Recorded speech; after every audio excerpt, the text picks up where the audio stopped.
Hello everyone, this is George, and welcome back to Ghost Radio Theater. Today's story is, a very interesting story, and the name of the story is called The Woman of the Lake, and it is written and narrated by a fellow by the name of Edwin Covarrubias. And along with this story, I have included some of Google Maps' new imagery of Lake Lure and Chimney Rock, North Carolina. You see, back in September the 27th, 2024, this horrible hurricane, Helene, devastated parts of western North Carolina and eastern Tennessee. Now, the Google Map imagery that you are about to experience is just a little part of the devastation that happened on that night.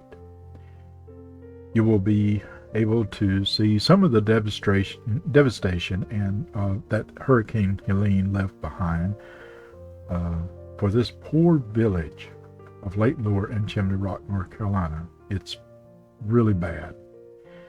Now, the work crews are making progress throughout the village, repairing the roadways, but it is going to be a very long time before any of us will be able to travel through that little village again.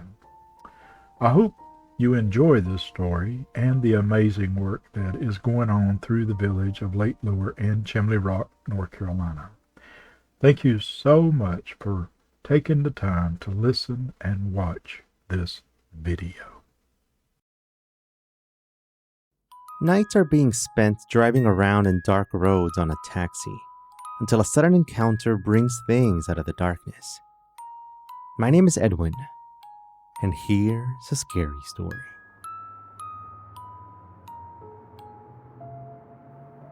I've been driving nights for, it must have been 12 years. You lose count after a while. Most people can't handle the shift. They say it's too quiet, too dark, too much time to think. But for some of us, it's the only time the world makes any sense. Fewer people, less noise, no traffic, just the hum of the engine, the rhythm of tires on asphalt, the occasional drunk trying to haggle over a $10 fare. Sal and I started around the same time, though he's got a few years on me. He used to be a mechanic, then ran some bar that burned down. We never liked talking about that part. Anyway, we both ended up in cabs, and night after night, it was just the two of us, checking in over the radios. Nothing formal, just, "You out tonight?" or "Catch anything interesting?" Like two truckers sharing the road. Only our road never really went anywhere. Sal was sharp in his own way. Crusty, sure, but funny. The kind of guy who could make you laugh without trying, usually insulting your mother or questioning your life choices. We never saw each other much in person.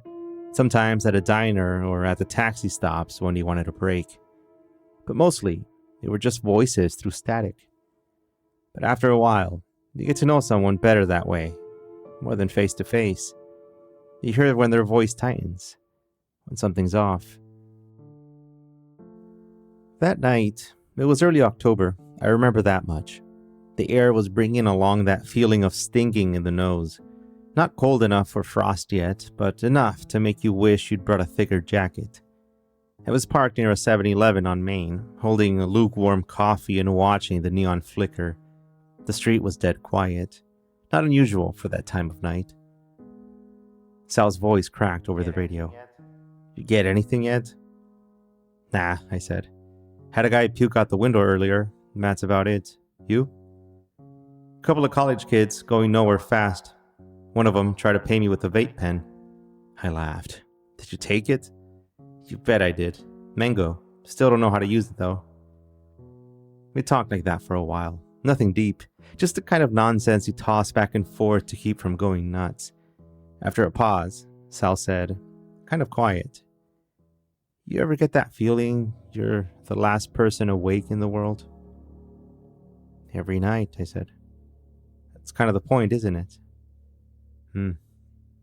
Another silence. Not the good kind. Then he says, "Saw someone walking out on Route 6 just now." That made me sit up a little. "What, like hitchhiking?" No thumb, just walking, like real slow.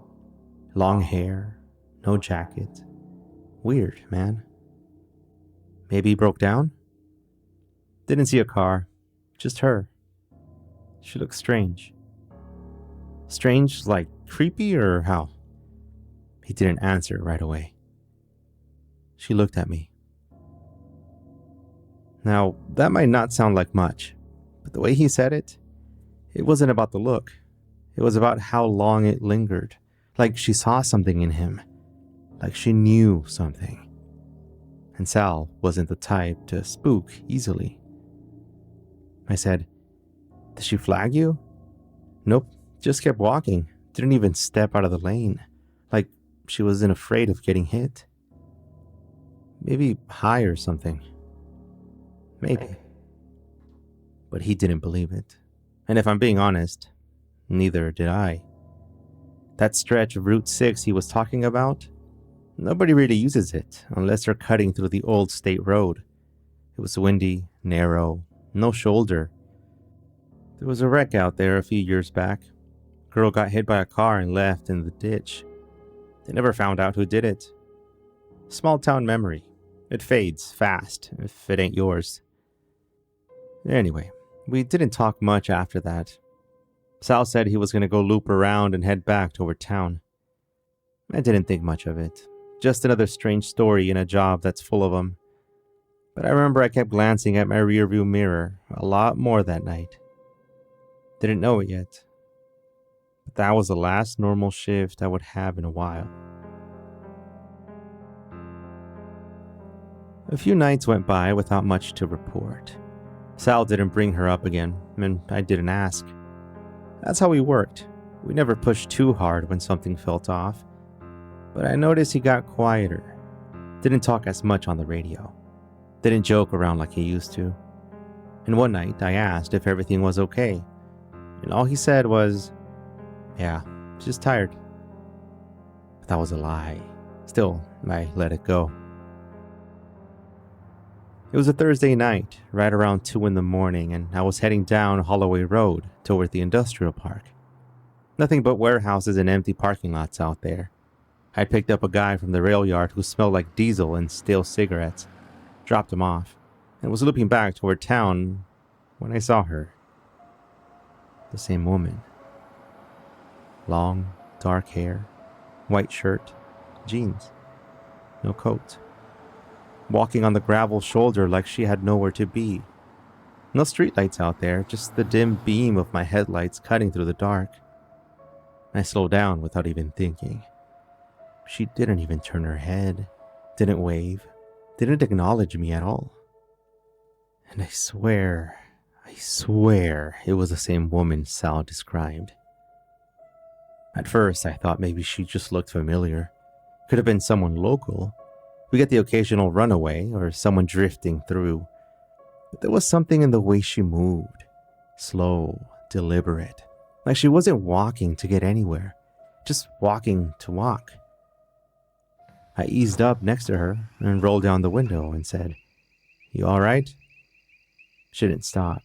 Didn't even flinch. Just kept walking. I drove maybe another 30 yards and then pulled over. Watched her in the mirror. Still coming. Still no reaction. And I waited. I let her pass me by, and when she did, I got a good look at her face. It was blank. Not tired or sad, just hollow. Like her expression had been turned off.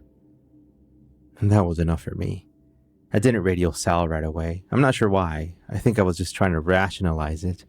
Maybe she was sleepwalking. Maybe on something. Maybe she was just someone who didn't want help. But later, back near town, I finally keyed the mic and said, "Hey Sal, I think I saw your ghost." Static for a second, and then, "Where?" "Holloway, just outside the park." But there was a long pause. "You sure?" "Pretty sure, same description." And he was quiet again. And then he said, I saw her last night." My grip on the mic tightened. "Where?" Out near the lake, just standing there this time. That was 10 miles in the other direction. Neither of us said what we were thinking. We're not superstitious guys, not really, but we both know what our eyes saw. And when you're out there enough nights, you start to learn the difference between a feeling and a fear. And this wasn't fear. This was something else. I didn't sleep much that week. I kept telling myself it was just a weird coincidence. Same woman, different nights, whatever. Maybe someone was messing with us. Maybe it was just two tired old guys seeing things. Night shifts do that to your head if you're not careful. Time slips. Roads blend together. You start filling in blanks with stuff you don't even realize you remember. But Sal wasn't letting it go. He started tracking it, writing down the times, places, weather conditions. I stopped by the dispatch garage one evening and saw the inside of his cab. Legal pads full of scribbles, little lines drawn between map points, circles around certain roads. It wasn't like him. Sal's whole life philosophy was, don't dig too deep, you might not like what's buried. He learned that after asking too many questions from some of the writers. You learn things you don't want to know or can land you in jail. Now he was straight up begging for that information. So I asked him flat out, you think this is the same person every time? He didn't look at me. He just said, I don't think she's a person. And that stuck with me. Because he wasn't saying it like some weirdo looking for ghosts. He said it like someone who had convinced himself of something he wished he hadn't.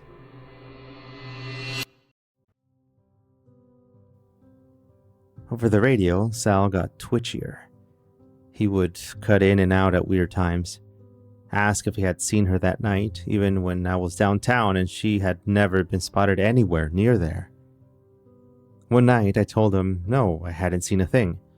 Then he got real quiet and said, she's standing behind you. Now, I knew he was joking. He had to be. But I checked the mirror anyway. Thankfully, there was nothing. But I didn't laugh. Things got worse after that. Not with her. She didn't appear again for a while. But with Sal. He stopped responding sometimes. He would just vanish off the grid for hours. When I would ask him about it, he would make something up. Bathroom break, flat tire, customer wanted to go out of town. All lies. I knew it. But I didn't push it. Until that night he showed up at the diner. He looked rough. Eyes were red, skin pale like he hadn't seen daylight in weeks. He sat across from me, ordered coffee, but didn't touch it. Just kept looking out the window like he was waiting for something to come out of the dark. Do you remember that wreck out by the lake? He asked. I nodded. I think it was me. Now that hit me like a cold slap. He went on, voice low, almost like he was talking to himself more than to me. He said there was a night, a long time ago, when he'd been drinking a lot. He got behind the wheel, dumb, selfish, he admitted it. He remembers coming around a bend, headlights catching something, someone. But it was too late. Everything after that was a blur. He swore he didn't remember where he went or what he did. Woke up the next morning with no idea how he got home.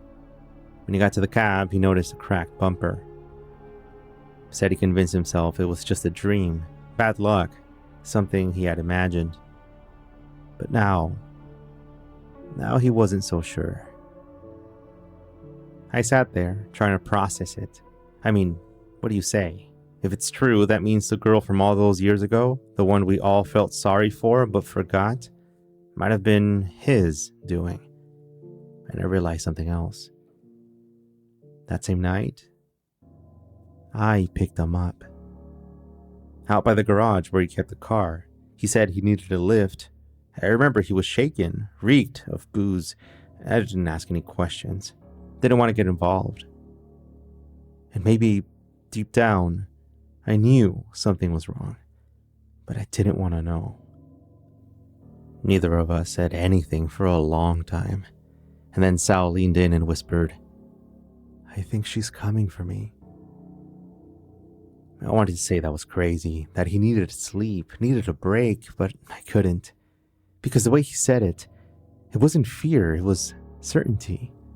Like a man who hears a knock on his door at 3 a.m. and already knows who's on the other side. I didn't hear from Sal for 2 nights. At first, I thought maybe he had taken a break. God knows he needed one. I figured he finally scared himself enough to get off the road. Maybe even checked into one of those motels out by the lake to clear his head. But when I called his cell, it rang once and then went to voicemail. The next day, the garage said his cab was signed out, but he hadn't come back. And that's when I knew something was wrong. The dispatcher didn't seem worried. "He probably just went off the clock. Happens all the time," she said. That wasn't Sal. He never missed check-in, never just disappeared, not without a word to me. Then came the radio transmission. I was heading back into town, empty cab, early morning gray bleeding into the sky. The kind of hour where the world feels like it's waiting for you to do something before it continues. Static popped up on the radio, and then his voice, raspy, broken, full of panic. She was there. She was in the car. I looked in the rear view, and my goodness, I saw her face. She was just staring. I didn't stop. I couldn't stop.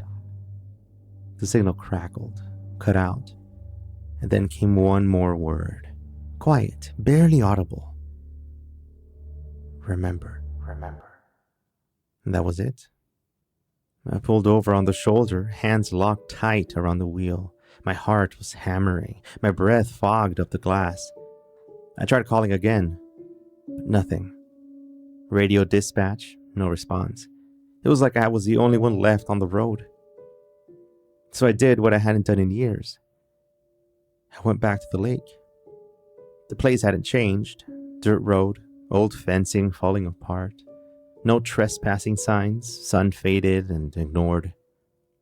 It looked the same as the night I picked him up, years ago. Mud on his jeans, busted knuckle, wild eyes. I'd never asked, not once. And now I wish I had.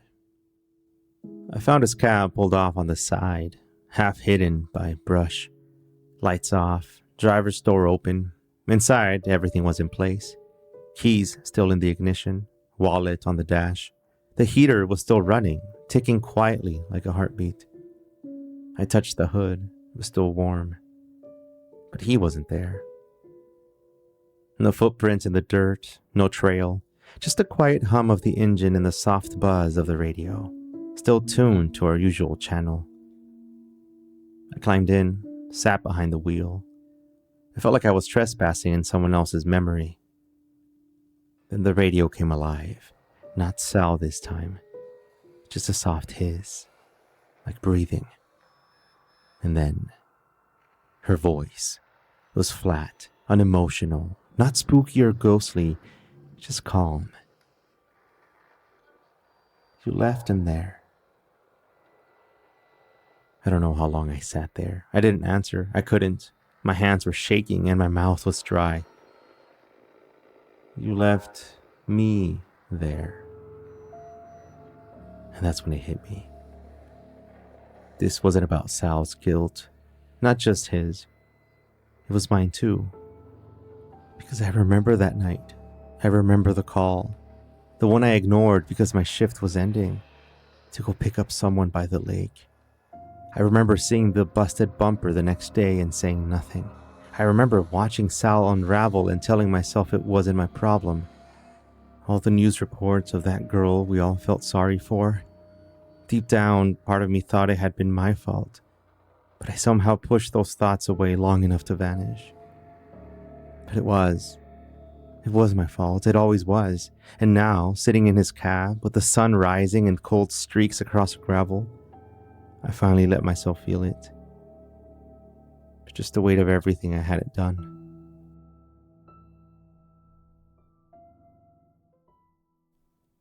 I stayed in Sal's cab until the sun was fully up, just watching the light creep across the dash like it might burn something away. The radio had gone quiet again. Nothing but a low hum in the background. I waited, half hoping she would speak again and half praying that she wouldn't. She didn't. Eventually, I drove the cab back into town and asked a buddy to help me bring back mine. I knew he wasn't going to ask any questions. I didn't even think about it anymore. I didn't call dispatch, didn't file a report, just parked it behind the garage where it would blend in with the others. I wiped down the wheel, the gear shift, the door handle, out of habit, not fear. And then I just walked home. No one asked where Sal was. Or maybe they did, and I just wasn't listening. The thing about this town is people disappear sometimes. Not often, but when they do, we smooth it over. A whisper here, a rumor there. Folks say someone moved or cracked or ran off chasing something better. No one ever says what they really think. I went back to work the next night like nothing had happened. And that's the part that scares me the most. How easy it was to slip back into the routine. I kept the same route, the same radio channel, same empty roads. But the silence felt heavier now, darker, like the cab had picked something up and brought it back with me. I would catch myself looking in the mirror for too long, flinching when the radio crackled, watching the shoulders of the road like she might step out from the trees at any second. She never did. But Sal didn't come back either. Weeks passed, then months. No calls, no signs. His place stayed locked up, his things untouched. It was like he had been peeled out of the world and no one noticed the gap. Sometimes I wonder if I imagined all of it. The sightings, the voice, the confession.